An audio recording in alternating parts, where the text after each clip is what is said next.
Good morning on what is a cool, grey and cloudy day. It is Tuesday the 1st of August. I've got a nice hot cup of tea.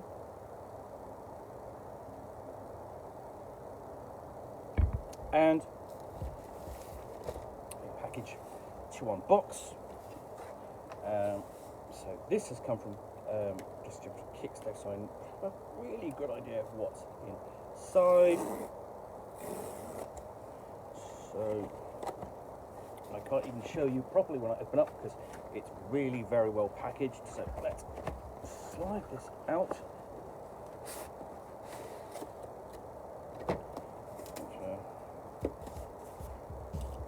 And still really very well packaged inside.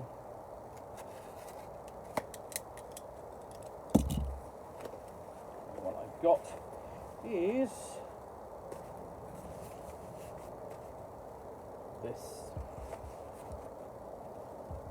I have the first two releases in the Cults of Glorantha, or Cults of RuneQuest series from Chaosium. So let's deal with Cults of RuneQuest, the Earth Goddesses. And this is part of the series by Chaosium, looking at each of the different pantheons for the setting of Glorantha, created by Greg Stafford. So it's quite a slim book actually, but it's really quite an attractive looking book. So, within the earth is life, within the earth is death. Cults of RuneQuest, the Earth Goddesses, is the player's guide to the Earth Pantheon of Glorantha. This book covers the mythology of the Earth Pantheon of gods and provides mechanics for each of their cults to create your RuneQuest adventure. Within are 16 cults, including Illyria, goddess of love, Tykora Tech, goddess of the dead, Donadad, god of music, Aurelia, goddess of wealth and fortune, Maran, Gore, the earthquake goddesses, and more. Cults especially suitable for non-human adventurers such as Aldria, the ancestress of the elves, and Mostel, the maker of dwarves. Rules to use this cult to create brand new RuneQuest adventurers, detailing skills, passion, spirit magic, rune magic. These cults offer details of the unique organization, history, and nature of each cult. New cult-specific skills and rune magic spells embody the power of your god, with rules for how your adventure can grow into a god talker, rune priestess, or even a mighty rune lord. The storied history of the Earth Pantheon, mythology of blooming life, death, and transformation. This supplement can be used with the RuneQuest core rules or combined with the other books in the Cults of RuneQuest line to build a RuneQuest adventure belonging to multiple cults. There we go. That's quite a lot of a blurb there. And we open up.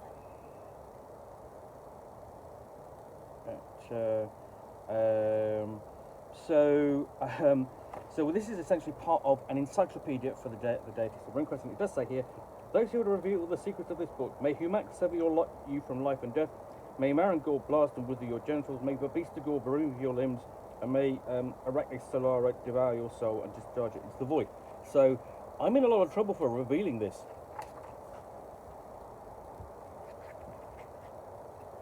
So anything bad happens to me, you know why, and this is all Chaosium's fault. So, again, fantastic. The first thing that really going to catch the eye is the artwork on here. You've got three artists. The one that really stood out for Crossopedia was Captain Dirham, with this style of artwork. But again, that's a fantastic cover. So, credits and content page.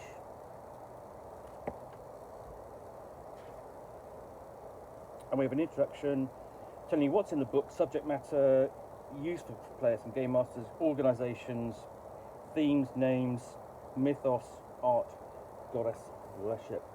So giving you a good introduction overview of the contents of the book. Before we get into the wisdom of the Earth Priestess, and we have the full pantheon of the Earth Goddesses on display on that page in all their multitude. It's almost just so much detail there. You know, picking out one goddess from another is a challenge. So here we look at the goddess of the earth and her origins and relationships with the other gods. Who are the other gods? And the earth rune here is placed prominently. And then we have an overview of particularly of the Earth Pantheon. This is just not dissimilar to the entries in the Prosopedia, although there is no listing here. This is just like a listing, an overview of each of them, but not their runic associations as per the Prosopedia. So you've got a couple of pages of that. And then, actually, so one of the things, you know, it's difficult to pick out the gods and goddesses on there, but very nicely, Earth deities labelled as depicted on page 4. That's a really nice touch. That's sort of like, you know, let's not overpower them with this fantastic artwork and leave them going who's who. Let's tell them. So and then we have a family tree of the Earth goddesses, and some of that is sort of like not dissimilar to that I've seen in the earlier Glorantha source book. Before we come on to the first of the goddesses and gods connected, so essentially in, well, primarily God. I keep saying gods and goddesses, but anyway, primarily goddesses, and Nelda herself. So we have mythos and history of her, nature of the cult, its organisation, details of lay membership, initiate membership, and basic positions you can hold within the cult. And you've got a list there of subservient cults as well.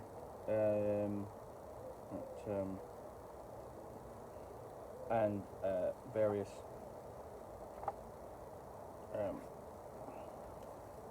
rune spells that the cult teaches, and we have associated cults as well.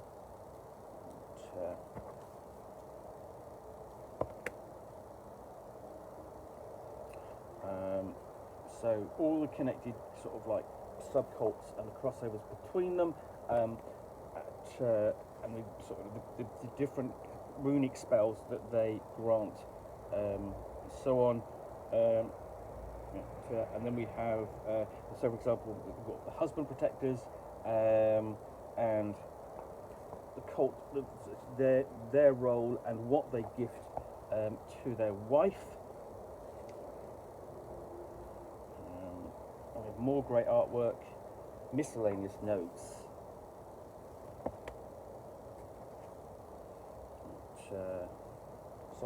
So, you know, this is just,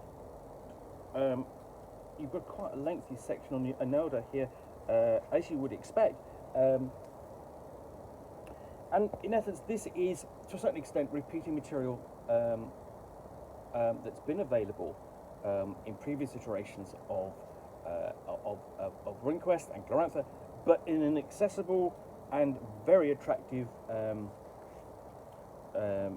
format, so that, you know, actually making it available,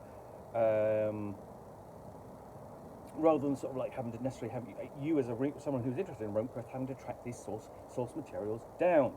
So then we have just the same thing for Aldrya, goddess of the woods.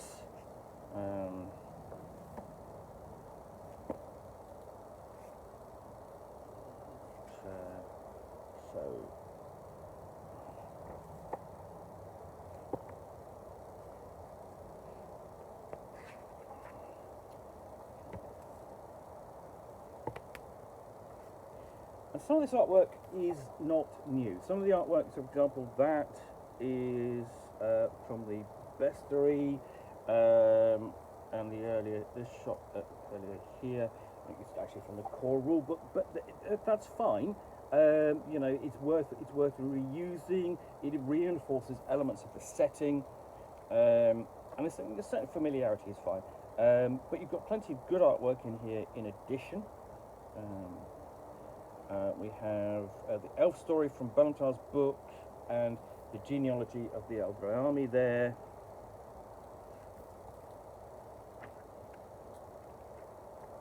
Before we go on to Australia, goddess of wealth and fortune.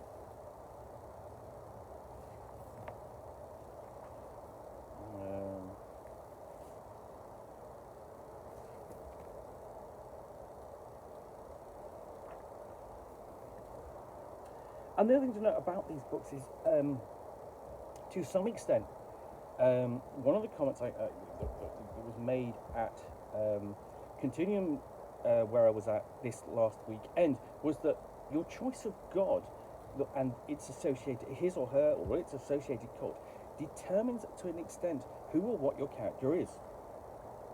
I mean, there's plenty of scope for playing your characters in a different way to the archetype depicted for a typical worshipper of a god. But in terms of sort of like the spells known, the cult lore, and so on, it does that. But this opens up numerous different character options and backgrounds and so on. So next we've got Gavista Gore, the Avenging Daughter.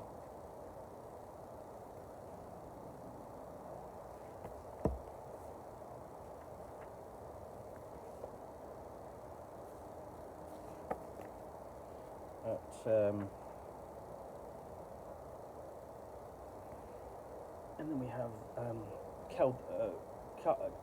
Caladra and Aurelian, the Volcano Twins.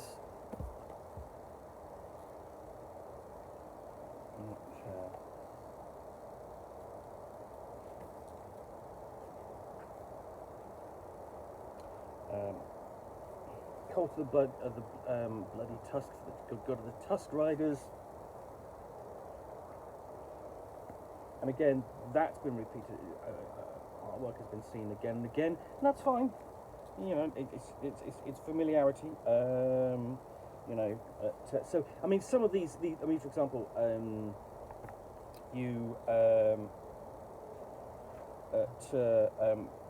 probably, unless it was a really kind of strange game, you wouldn't really use the Cult of the Bloody Tusk in terms of player characters. I mean, for example, you wouldn't have a Tusk Rider player character. Not to say that you couldn't, but that's not a typical game.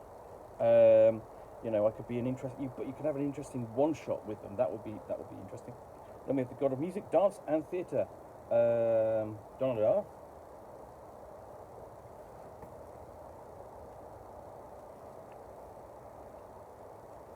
So increases the skill of voice mimicry.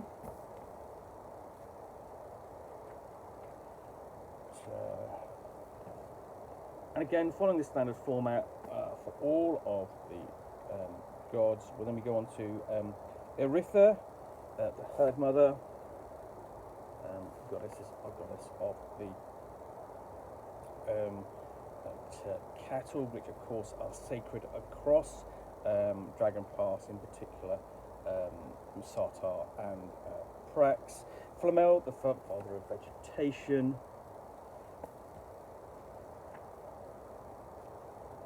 The grain goddess, the grain goddesses of the land. And the other thing to note about these are, the other use of these is to create interesting NPCs as well, because some are, you know, and I go back to the god of the Bloody Tusk, you know, that's to essentially make interesting NPCs, interesting enemies. Let me just flip back. So, yeah, Cult of the Bloody Tusk. So yeah, I mean, there's the essentially that's to create interesting NPCs and enemies. and the same thing with the Grain Goddesses. Again, to create sort of like interesting NPCs in that cult. This isn't to say that you couldn't use them as player character cults, but some of the cults are more associated with adventurers than others.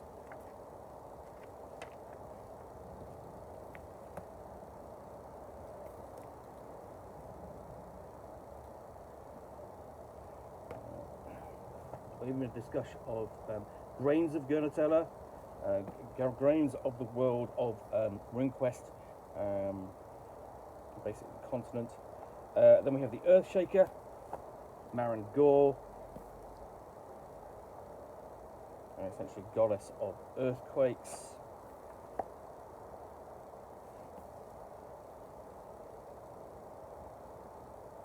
Mostal, the Maker.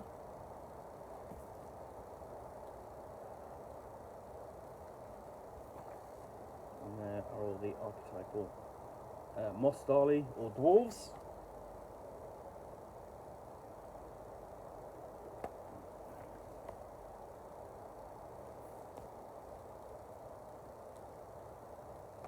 Helmut, Earth King of Kamatella.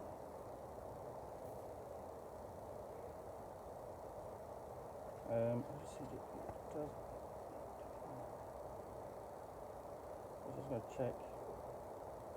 Yeah, and the other thing I noted to sort of like going through is it does indicate the major runes for the cults at the top of each entry.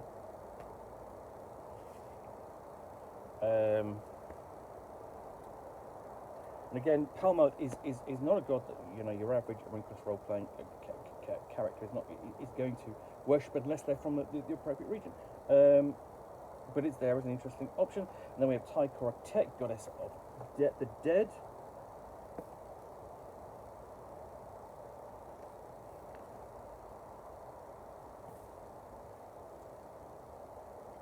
Illyria, goddess of love.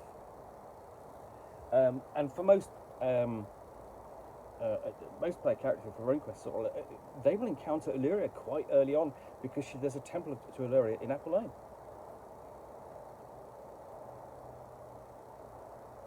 Then we have Boria, the Virgin, the Spring Virgin.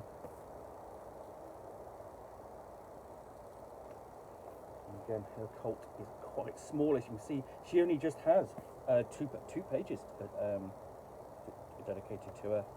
We have the index.